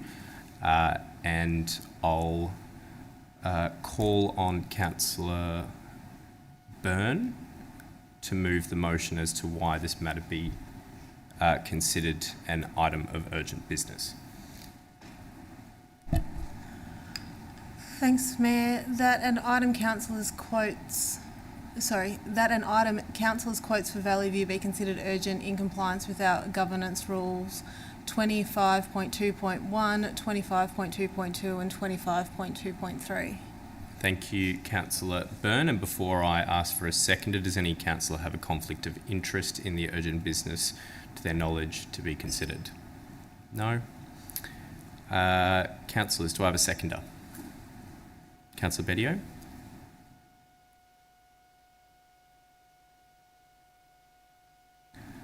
Councillor Byrne.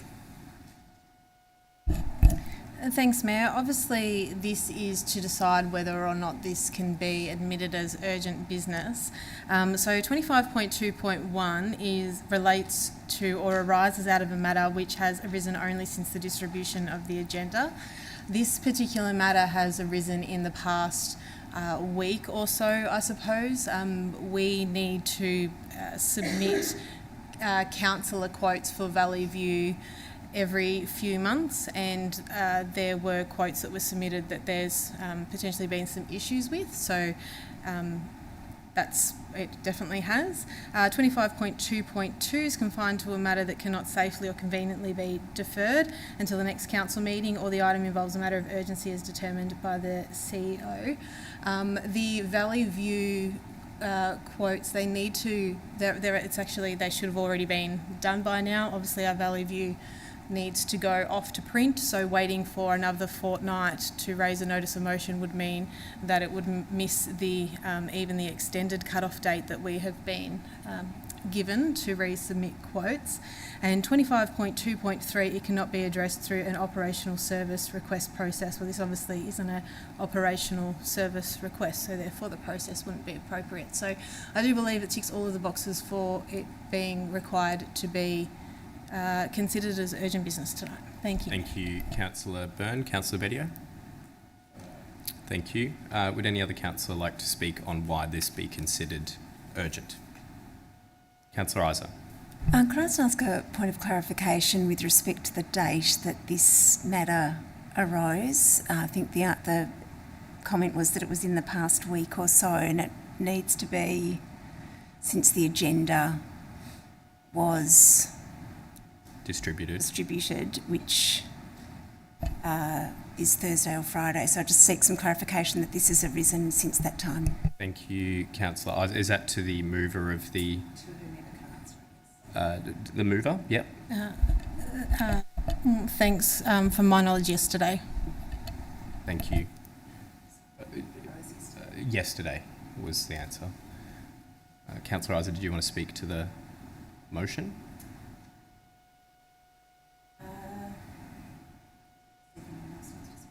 Okay. Would any other councillor like to speak?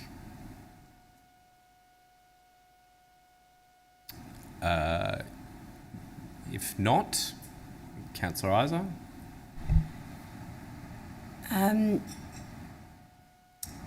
Yeah, look, I was hoping there might be a little bit more debate around the room, because I'm not sure how I feel about whether this meets the criteria or not. If it arose yesterday, I'm not sure whether it can safely, conveniently be deferred to the next council meeting. I'm not sure of the publication dates of Valley View, and whether it might be something that could be discussed over the next few weeks and some kind of solution could be worked out prior to the publication. Whether or not it can be addressed through an operational service request. Well, again, I'm not really sure whether the issue can be resolved through some discussions with officers, Perhaps if I end speaking and just ask an additional point of clarification around publication dates of the next Valley View, and although I think there was an email that suggested an extension could be given to the end of this week, maybe some clarification on whether that extension, whether the publication date could be, is such that this could be decided at the next council meeting. Thank you. And that is to a relevant officer. CEO, do you feel in a position or one of your officers to respond to publication and deadline dates for Valley View? Executive Manager, Corporate Affairs, do you have response? Thank you.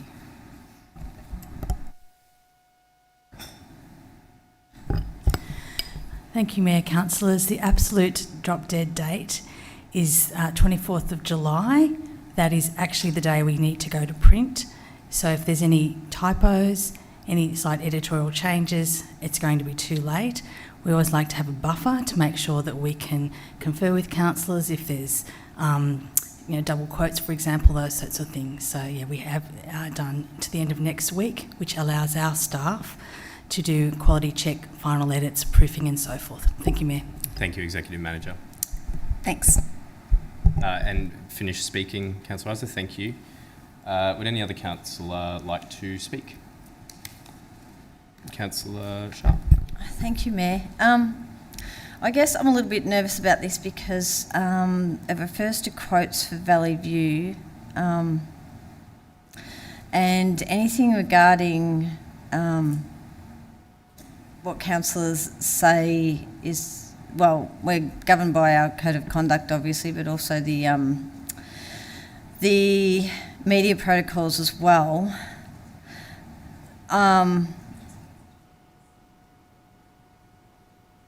Yeah, well,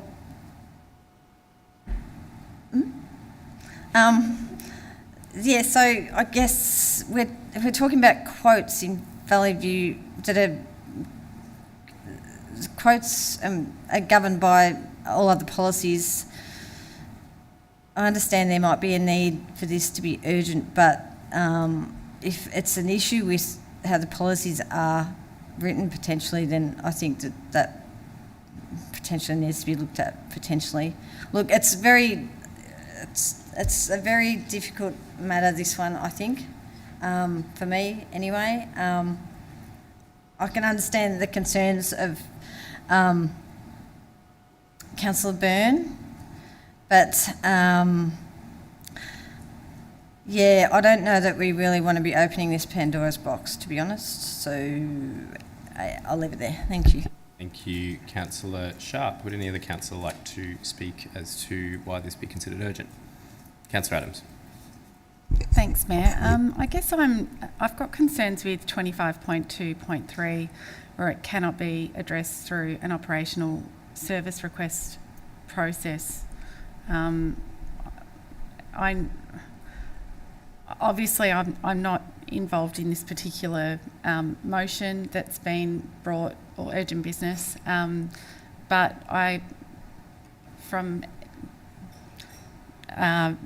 not sure whether I can speak to the correspondence that I've seen, but I believe that operationally it has been responded to in some way, and so I'm not sure that it hasn't been handled through the operational of the organisation.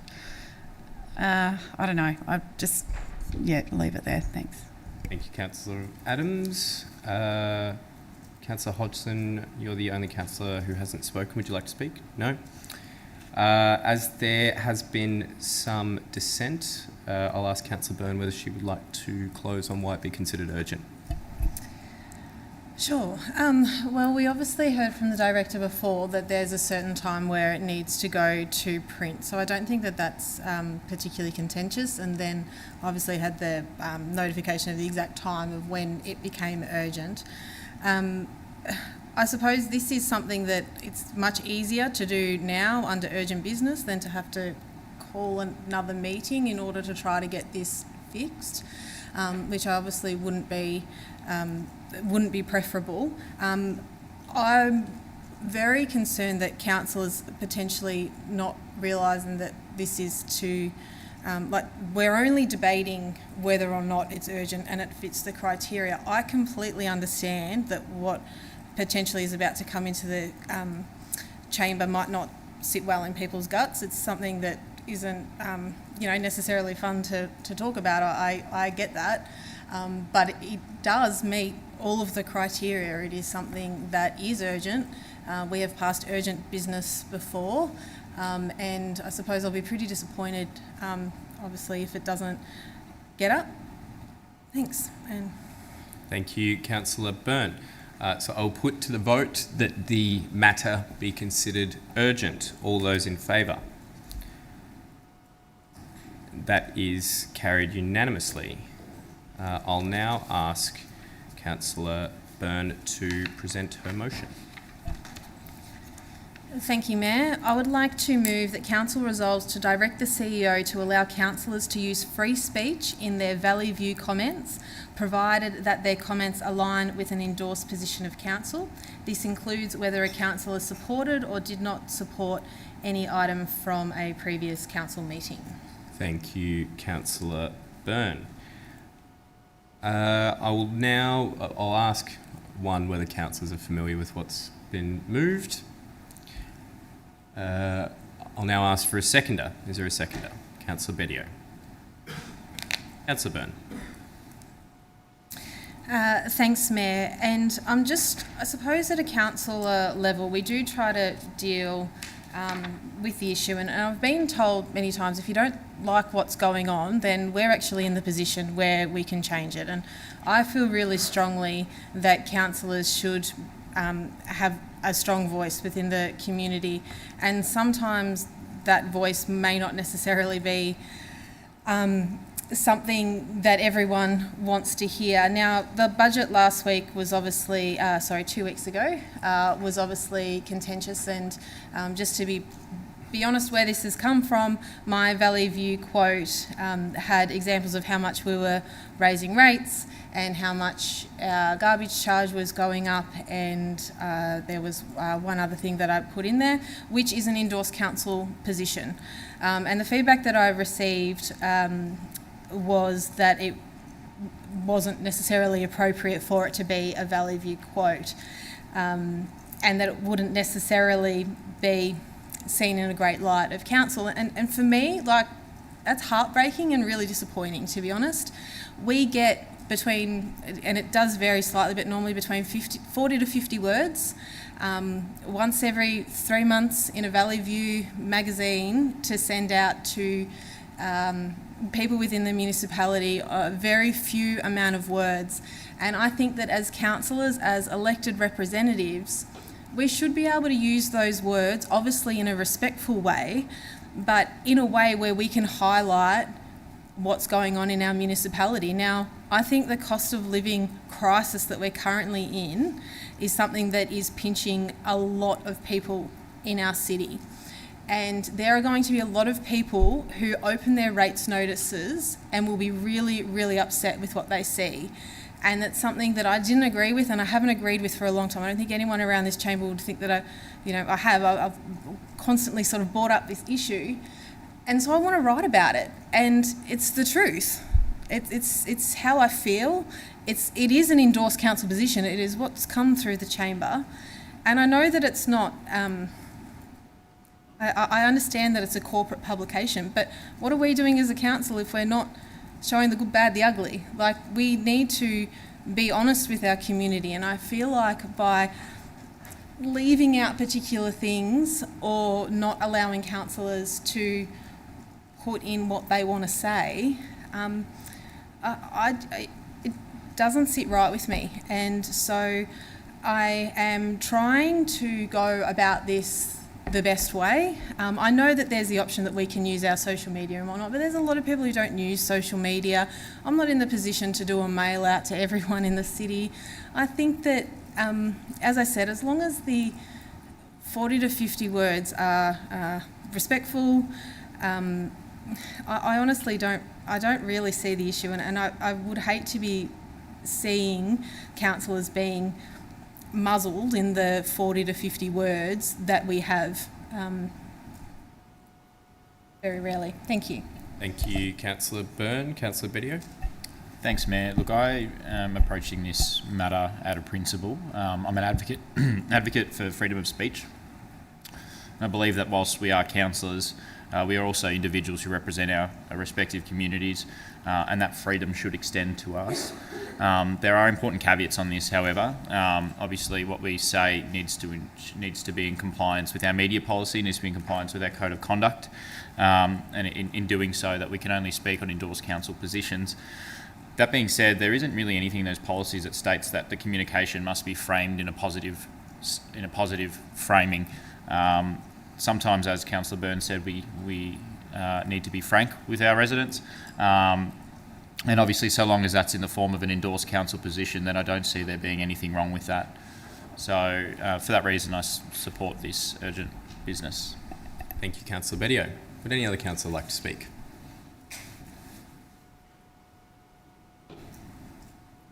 No? Councillor Sharp. Jeez.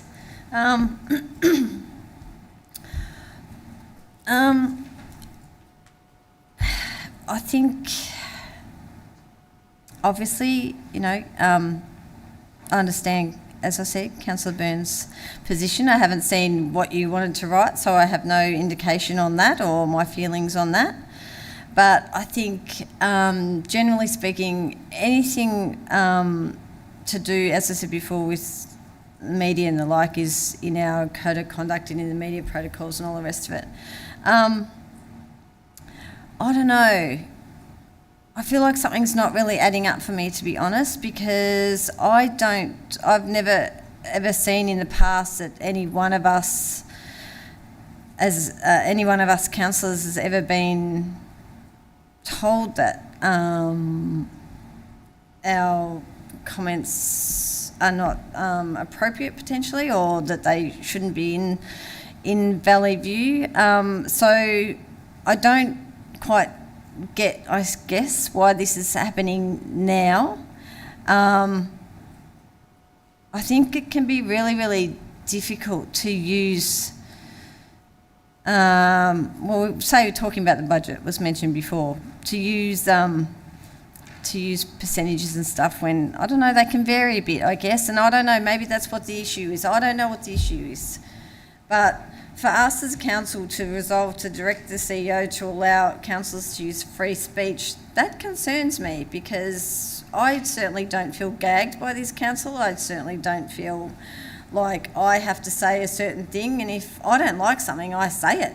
Our last council meeting was pretty much, it was a heated debate on a number of topics. And, it's my prerogative as to whether I want to continue arguing a certain point or not continue arguing a point at a certain point. It's all of our prerogative, but I don't know, this I guess, I'm sorry, Councillor Byrne, but this, I don't know what's behind the scenes. I don't know, but it's not sitting well with me, because I've never ever had this has never risen before. So I guess, as I said, why is it happening now? And those words there, it is opening an absolute Pandora's box. And I wish Councillor Sypek was here actually, because he would probably remember lots of the different scenarios that have happened over the years when things like, when there are issues around what council have said or not said and all the rest of it, because he's got a better memory with me and all that, and he can also put a good spin on it, which I can't. 30-second extension. So anyway, I'll leave it there. Thank you. Thank you, Councillor Sharp. Would any other councillor like to speak? Councillor Hodgson. Thanks, Mayor, and sorry, my hesitation earlier was just because I was gathering my thoughts on this. It doesn't sit well with me, I'm sorry, Councillor Byrne, because I don't think it's appropriate for us to direct the CEO to do something outside of her operational responsibilities. I think that that's outside of our role as councillors. And Separate to that, I agree that I think, you know, of course we all have the right to free speech, and I believe that we have that opportunity. In fact, just this evening you've exercised that right in speaking to our community in the chamber on this issue. The question is whether or not it's appropriate to have certain quotes in the Valley View, and I think that that's the discretion of the CEO. So for that reason, I can't support this. Thanks. Thank you, Councillor Hodgson. Councillor Adams. Thanks, Mayor. Valley View is a corporate publication, and I believe this highly circulated publication to our community needs to promote and enhance a positive reputation for Moonee Valley City Council. When we have an endorsed position of council, I don't think it's appropriate for the leaders of the organisation, which we all are, to speak disparagingly about a position or against a position that we have endorsed after rigorous debate has been made. That doesn't sit right with me. Personally, I'd much rather use my words to celebrate the fantastic work of the organisation, and I really value the opportunity to do that through the Valley View. With regards to the CEO has a responsibility to protect the organisation and ensure that it is not brought into disrepute in any way. And so I am loath to support anything that doesn't give the CEO the final call on what is published in this document. As councillors, we have a fiduciary duty to the organisation, and so for me that overrides any right to freedom of speech. Our duties as councillors are clear. We are subject to provisions in the Code of Conduct for Councillors and the Local Government Act. And I think personal political agendas should stay just that, as a personal opinion confined to individuals' own platforms. Thank you. Thank you, Councillor Adams. Councillor Reiser, I think you're the only one who hasn't spoken. Would you like to speak? Thanks, Mayor. Look, I think Councillor Adams has hit the nail on the head there, that we are free to speak in a number of different forums. We're free to speak around the chamber, although there are limits on that in our Code of Conduct. We're free to speak in our social media platforms. We're not free to speak in a corporate publication, and that's just the way, that's the gig. There are duties that bind us, duties under the Corporations Act, duties under the Local Government Act, duties under our Code of Conduct, and all of those put limits on what we can say in a publication that's paid for by the ratepayer. And, it's the difference between being outside the tent and inside the tent. Outside the tent, you can criticise council till the cows come home. But when you're here, when you're around the table, you've got directors' duties to abide by. We're a body corporate, we're obliged to act under the Corporations Act, and those duties are that we be honest, we act in good faith, we not be reckless, we act in the best interests of the organisation. And that sometimes can be difficult, particularly when we have a difference of opinion. But we can find ways to express those differences of opinion, and they are not through the corporate publication. It's not a matter of gagging, it cannot be characterised as that. It's a matter of complying with our obligations, our serious obligations. And if we don't take them seriously, then we perhaps shouldn't be here. Because that's what we've signed up to do. We've taken an oath to I had the words in front of me a minute ago, but to exercise the powers under the Local Government Act. Section 28, 2 and 3 of the Local Government Act say that we need to support the council. Section 3 says that we cannot exercise any powers that are exercised by the Chief Executive Officer. The Valley View is put together by the Chief Executive Officer. It is in her remit as to what goes in there. We're lucky we get any quotes at all. So I think that if councillors demand to use a council publication, an operational publication, to say whatever we want to say, well, we won't get a say. And that will be the call of the CEO. And it's, we have plenty of opportunities to say whatever we want to say. If we want to talk about the budget in whatever terms we want to talk about it, we also have an obligation to be accurate under the Corporations Act, to not be dishonest, to not be reckless. So if we're putting forward various percentages, we also need to put forward maybe some percentages that applied maybe last year or the year before. So if we want to say what the waste charges were this year, maybe we should say what they were last year in terms of the increase. So let's not try to pretend this is some kind of gag on us at all. It's asking us to seriously discharge our obligations. Thank you, Councillor Isa. As there's been dissent, Councillor Byrne, would you like to close? Thanks, I will. So look, when I put this forward to this evening, it barely got through as urgent business, and I'm not surprised that this motion probably won't get through. I'll go through a few of the rebuttals. I think Councillor Sharp, you mentioned that we may not have the numbers right with the percentages in the budgets. Everything that I put in my quote was directly out of the budget, so it was the numbers that were endorsed. The line that I sent through today was I couldn't support the 2023/24 budget with its maximum rate increase 3.5%, a 12.36 garbage charge hike and an 18.45% green waste charge rise.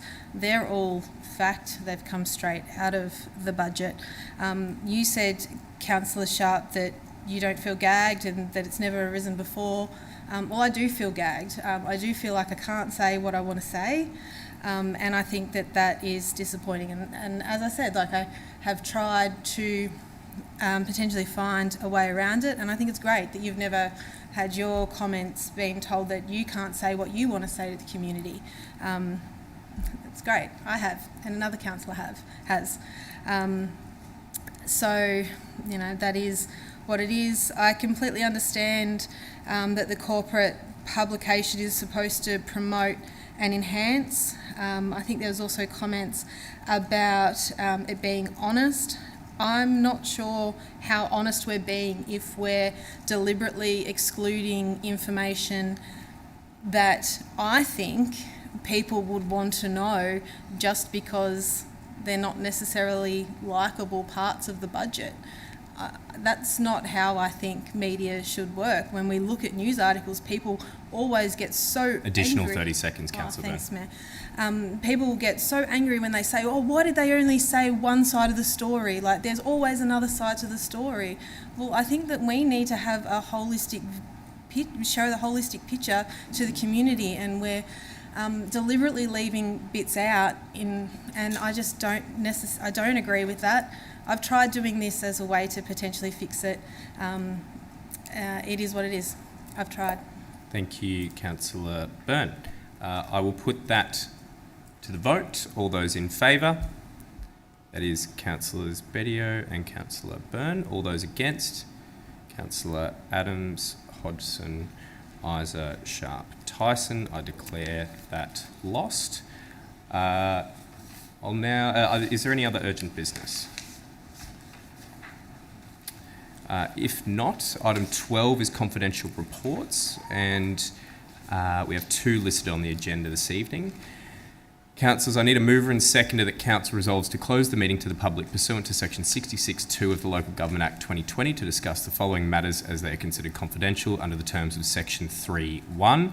12.1 property matters contains confidential information relating to A, council business information being information that would prejudice the council's position in commercial negotiations if prematurely released. C, land use planning information being information that if prematurely released is likely to encourage speculation in land values, as it contains land use information that could encourage speculation in land values to the public.